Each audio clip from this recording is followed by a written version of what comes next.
Okay, welcome back to another completely snooze-festing, technically inept 18th century level of technology game review by Bland Gaming. I undersell myself to make sure that you, my loyal viewers, are satisfied. So listen, today let's go ahead and let's review Aram's Secret. It's a single... it's about $20. Maybe you can get it for about $15 off of Amazon and everything. But it is a single adventure for Coriolis. As many of you know, I love Free League games. Right now, I'm absolutely loving Coriolis. My group loves Coriolis. Without getting too into it, because my marketing wife says keep it under 20 minutes. So let's go ahead and just the brief overview is Coriolis' what if Dune, The Expanse, and Firefly all had this like three-way love child. What would you come up with? You would come up with Coriolis. If you're not familiar with the setting, I'd advise you to just go ahead and stop the video right now and watch my normal Coriolis review and get familiar with the setting from there. The other thing I'd like to warn you on right now is that this is going to be a spoiler-filled review. So listen, some of my players actually follow my YouTube channel. If you guys are following this right now, turn it the hell off, okay? Don't try and cheat, because we are currently running Aram's Secret right now, or Aram's Secret. And if you little cheaters are trying to find out what happens next in the story, I'm going to boot you out of here, and we're going to go back to, like, whatever it is, 5th edition D&D. You guys can play D&D instead of sit at the adult table and play Coriolis. Anyway, I digress. So we are Bland Gaming here, so let's go ahead and talk about what our drink of the day is. Our drink of the day is one of my players, his username is Malmius. He brought over a Manhattan mix, and we're putting that to damage. He may have made the drink, but ladies and gentlemen, I added the cherry all by myself. Now, the other thing I'd like to point out to you is here, again, keeping conscientious about keeping it under 20 minutes, I have... Okay, brace yourself. Seriously, if you're not sitting down, sit down, because Bland Gaming has actually made some steps to modernize. I have bought a mount for my cell phone, which I'm filming this on right now, which is why you're not getting that jerky hand thing. The reason why I did this is because I needed an air sickness bag when I was reviewing one of my videos the other day, and I said, something must be done. So, $19.99 on Amazon, and voila, here we are. All right, so let's talk about Aram's Secret really quick. So in order to understand what Aram's Secret is, and again, spoiler. If you're a player, get the hell off my channel and go watch something else right now, okay? If you're a GM, sit down with me, because I really like this story. I really like playing your campaign. I can hear you through the door, Gosh. so don't spoil too much. My 15-year-old player, the gunner on our ship, I am totally talking to people here, and I'm telling them, I know. because I know one of my players is going to wind up trying to listen to this. And I know. I'm trying to go in there. And you're 16 now. I can hear you through the door, so I don't want to spoil it at all. This is what are you doing in my studio? Get out of here! Okay, all right. Get out! Good Lord. Seriously, I should have just had my tubes cut. Anyway, so, he's playing in my scenario here. So, Aram's Secret, this is a spoiler-filled review for this. I really like Coriolis. I really like this adventure. So if you've watched my videos before, you know a lot of these adventures, I call it the meat and potatoes. These are great meat and potatoes, but I'm a gravy guy. I will smother this thing with gravy, and I have. I've really taken the great ideas and the great concepts in here and then kind of introduced a lot of my own stuff into it. And that is, I think, the way that Free League likes it. I think that's the way that they design it and everything. So anyway, so obviously, number one thing, the artwork in this is just absolutely amazing. Gina, Jina, is where that's the planet on which this Aram's Ravine, which is the name of the colony in which this scenario takes place. It's got poisonous gas. It's got acid storms. It is the hellhole of the Third Horizon, and the artwork really brings it out. It is ugly. It is misty. It looks uncomfortable, and they do such a good job as far as their artwork. And again, here at Bland Gaming, I am the biggest art fan ever. So let's talk about the scenario. The first part, when you buy the book, what you get is you get an introduction to, and you can kind of see, I'm trying not to get you the glare here, guys. I'm sorry, but it's just, we must have light. And then we're also trying to get it at the right angle with my brand new camera holder. Look at this picture here. I mean, it's so vivid.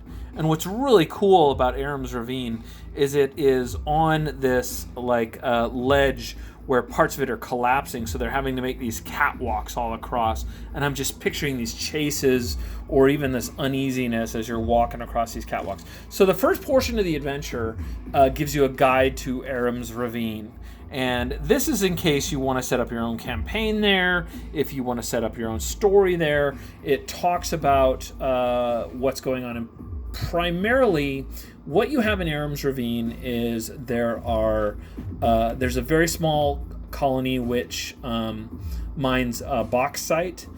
Forgive me if I pronounce that wrong. I have been corrected in the comments on my mispronunciations in the past. If you don't believe me, by all means, go check my Twilight 2000 video, because I butchered the Polish names in that and was corrected by some people in the know. Anyway, so in this setting here, they mine bauxite and they mine salt, which are really not very profitable. So it's kind of like, think Outland. It's kind of like this craphole where people kind of, with nowhere else to go to mine in this area, especially because the atmosphere is toxic, and then they have these occasional acid storms. So what's going on in Aram's Ravine is, look at this map. I wish I could do it justice and everything, but this is the player map that you actually hand to the players, and it has a map of the valley, and it's this one little tiny colony. I'm guessing off the top of my head, but this place probably has, I don't know, 10,000 people there. Not very much at all. So on Aram's Ravine, there is I just love this. These are the people the workers coming home here, and they're wearing their masks. It's poisonous gas and stuff. And then a picture of the bathhouse here. It's just, I have to, when I'm GMing this, I have to stop and show them, this is what it looks like and stuff. So it's so cool. And yeah, that's the Mine Lord's house. He has like a garden out in front with a statue dedicated to each one of the icons and everything. And it would have been beautiful if it wasn't on Gina. So anyway, what's going on right now is that they're mining bauxite, which is kind of like an aluminum kind of metal, and then salt. And there's a power struggle between three people on Aram's Ravine right now. And the first one is the Colonial Agent. Now this guy, he technically is sponsored by the Colonial Agency, which is part of the consortium, but he's an independent.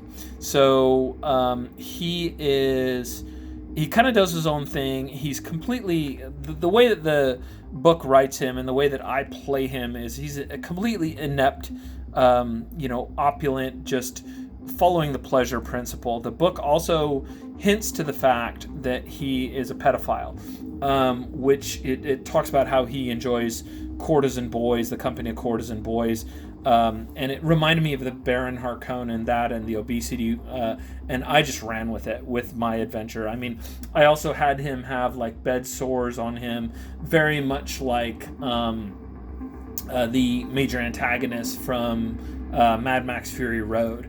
And I had him in this. He always hangs out in this bathhouse where there's steam rooms, and he's surrounded by hors d'oeuvres and what have you. And he's got the little courtesan boys that are constantly around him.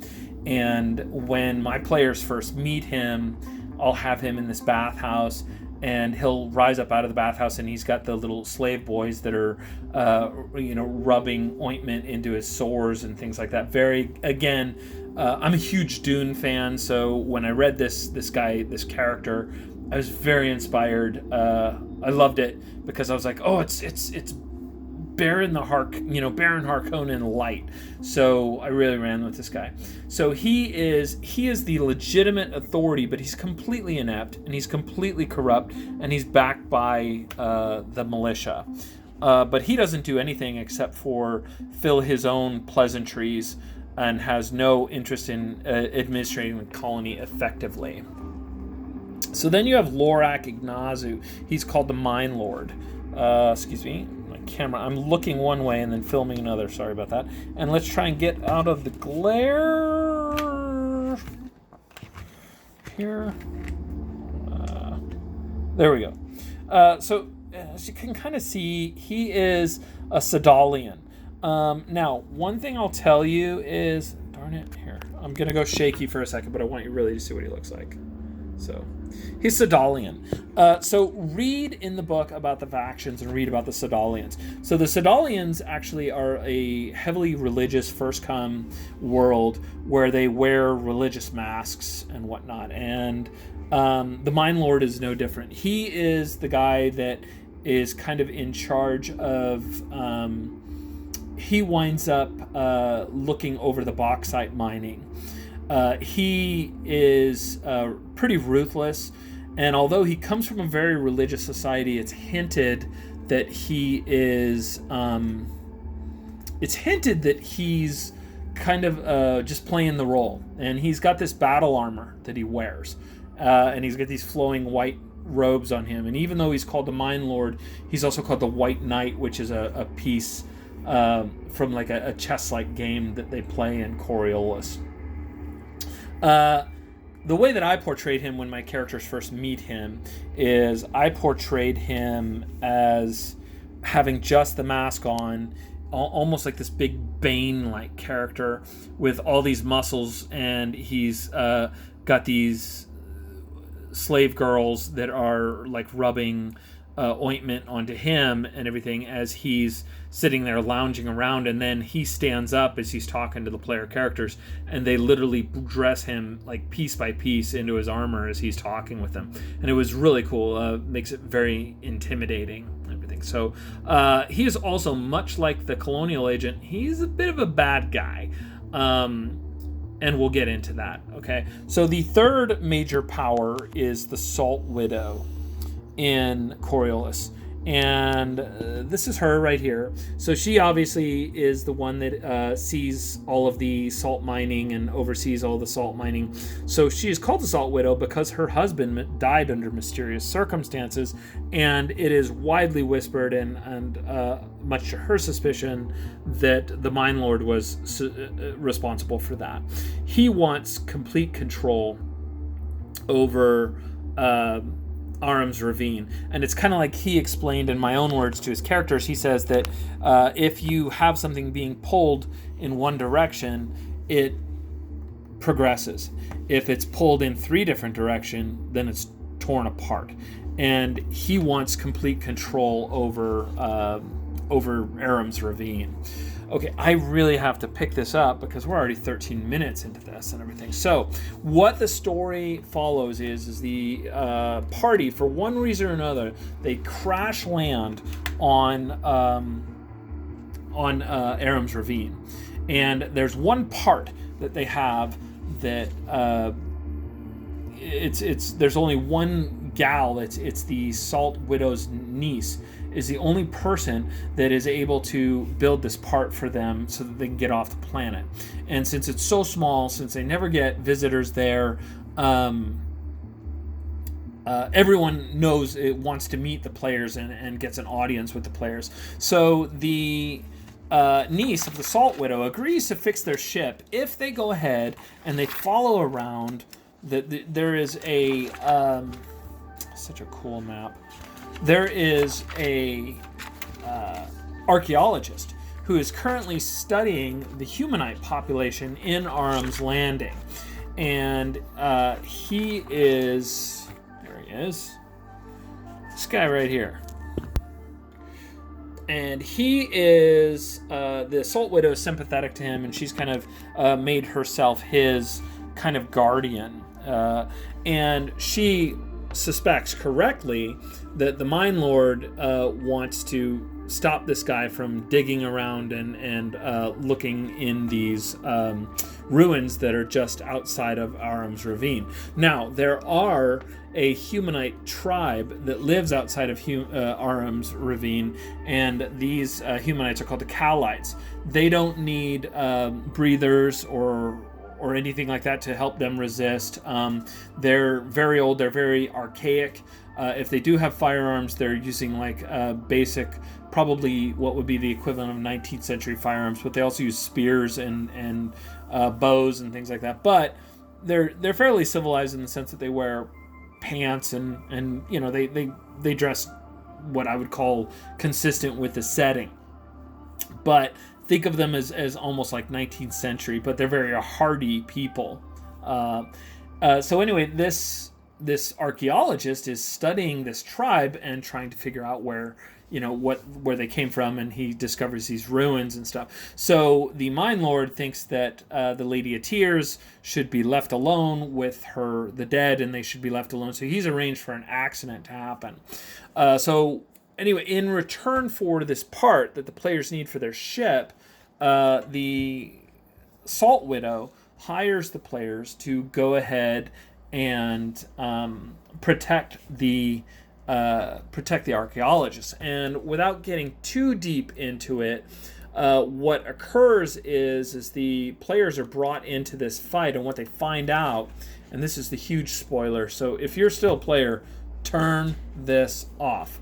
But the huge spoiler is that again, I love this artwork, is that Aram himself was a member of Nazarene Sacrifice in the old days in the Portal Wars, and he and a group of his followers crash landed on Aram's Ravine and set up their own little Nazarene Sacrifice colony here. So some of the people in Aram's Ravine are actually aware of and they're still practicing cult members of Nazarene Sacrifice. As a matter of fact, they engage in orgies, they engage in ritual cannibalism, what have you. And they're still waiting for the day for when Nazarene Sacrifice and the First Horizon returns, and they can have their vengeance on the Third Horizon. What winds up happening is the players go through, they kind of figure out a mystery, and they find out where Aram's final resting place is. And what they do is they find these ruins where there's this first come ship here, and this is outside. This is way outside the actual colony itself. And when they get to the ship, they find this first come ship, and it's guarded by these fanatical Calites, these humanites that are dedicated to Nazarene Sacrifice and the darkness beyond the stars, what have you. Well, actually, I think they actually worship a very dark version of the Dancer. But here's a really cool picture of the ship. I'm gonna have to dismount here. It's a really great picture of the ship with the players finding it. So then they find the tomb here, and what they find in Aram's tomb is that he's in this this first come technology sarcophagus with this doom clock that's counting down to who knows what. And what happens is that one of the characters in the scenario, one of the NPCs, turns out to be somebody that he's not, a little bit of a crusader, let's say. And he goes to blow up the entire cavern there for the good of all humankind. And that's when Aram rises up out of his sarcophagus. He's being kept alive by this first come darkness beyond the stars Nazarene type science.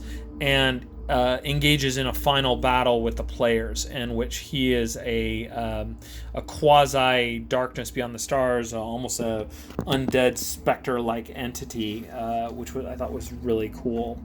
And then in the end, the players have to decide how they deal with the Mind Lord, the Mind Lord is actually innocent. He actually has no idea. He's just vying for power. He has no idea about Nazarene's sacrifice or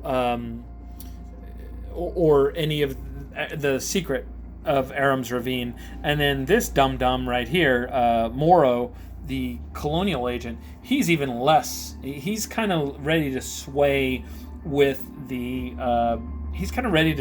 whoever is winning in order to find the path of least resistance. Now, the way that I modified the storyline here, and we're at 20 minutes and 30 seconds, so I'm going to bring this to a quick close, is that the way that I had this character here is that he was paid to look the other way by the cult by being supplied with little boys.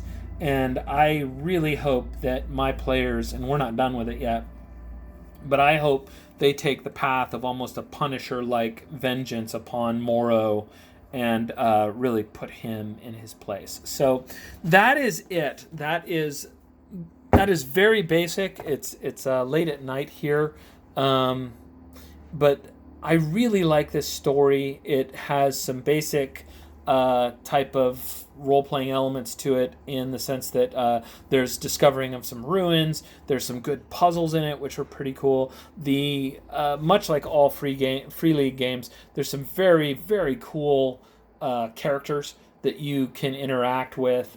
Very cool NPCs and villains. It is open-ended in the sense that the players can ally themselves with the Mind Lord if they want to, and the story can still go on.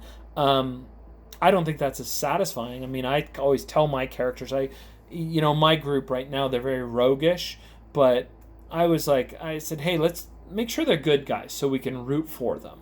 That's the key to a good story. And that's really what we're here doing is we're playing out this story arc. So anyway, Aram's Secret, I absolutely love it. It's number 2 in this is the second line of our campaign that we're running in Coriolis. If you're one of my players and you've sat through this entire video, you can go to hell, and like I said, you're going to sit out of our campaign and wait until the root role-playing game comes out, and I'm going to make you play a mouse or something like that. So anyway, hey, thanks again for tuning in. I am 2 minutes overdue, according to the marketing Mrs. Bland Gaming. Thanks for tuning in. I will try and get some more videos out to you guys. But if you are GMing Coriolis right now, Aram's Secret, I highly recommend it. So take care. And everybody stay healthy through all this madness right now. And sit down and have yourself a Manhattan. Bland Gaming, out.